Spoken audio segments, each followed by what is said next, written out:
ADO की परीक्षा कितने चरणों में होगी और मूल्यांकन की क्या प्रक्रिया रहेगी? देखिए, सहायक शिक्षा विकास पदाधिकारी की परीक्षा जनवरी 10 से 16 तक संभावित है। ये परीक्षा 3 चरणों में ली जाएगी। एक चरण 2 दिनों का होगा। चूंकि इस परीक्षा में 3 प्रश्न पत्र रहेंगे, सामान्य हिंदी और अंग्रेजी, दूसरा जनरल स्टडीज और तीसरा मेंटल एबिलिटी।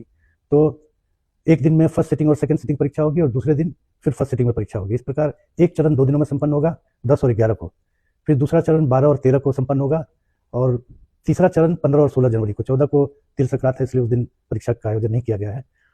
इसकी परीक्षा फल प्रकाशन की प्रक्रिया यही रहेगी कि OMR बेस्ड एग्जाम है। स्कैनिंग के पश्चात इक्वी परसेंटाइल इक्वेटिंग के माध्यम से हम लोग इसका रिजल्ट प्रकाशित करेंगे। सर, हमारा अगला प्रश्न ये होगा कि पूर्व में आयोग द्वारा जब एडीओ का फॉर्म दिया गया था तब 9,80,000 अभ्यर्थियों ने आवेदन किया था। दोबारा आयोग ने अभ्यर्थियों के लिए फॉर्म रिओपन किया है, तो सर इस विषय में आप क्या कहना चाहेंगे? हाँ, इस मुद्दे को लेकर मैं देख रहा हूँ कि कई भ्रांतियां फैलाई जा रही हैं।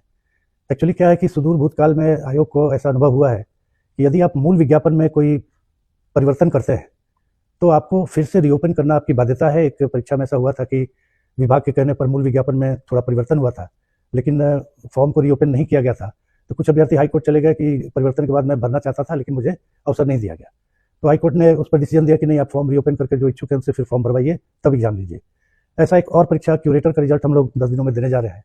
उस समय भी ऐसा हुआ था कि रोस्टर में कुछ परिवर्तन हुआ था, तो फिर से जो चेंज किया गया रोस्टर था तो उसके हिसाब से पुनः दोबारा फॉर्म भरवाया गया।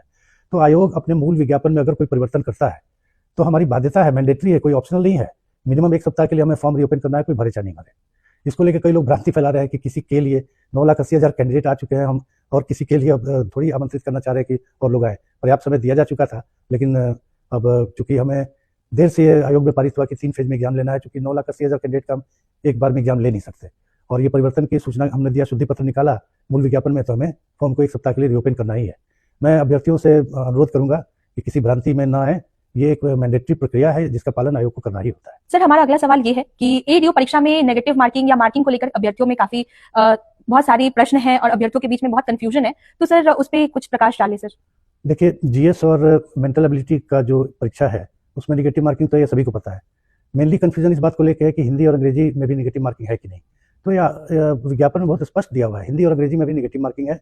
हिंदी 70 नंबर का है जिसमें मिनिमम क्वालिफाइंग 21 अंक लाना है और अंग्रेजी 30 अंक की परीक्षा होगी जिसमें मिनिमम क्वालिफाइंग 9 नंबर लाना है। लेकिन चूंकि ये परीक्षा काफी टफ होने जा रही है इसलिए इसमें हिंदी और अंग्रेजी को भी नेगेटिव मार्किंग का प्रावधान किया गया है। बहुत बहुत धन्यवाद सर, आपने इतनी महत्वपूर्ण जानकारी हमारे साथ साझा की, आपने हमें वक्त दिया। Thank you so much.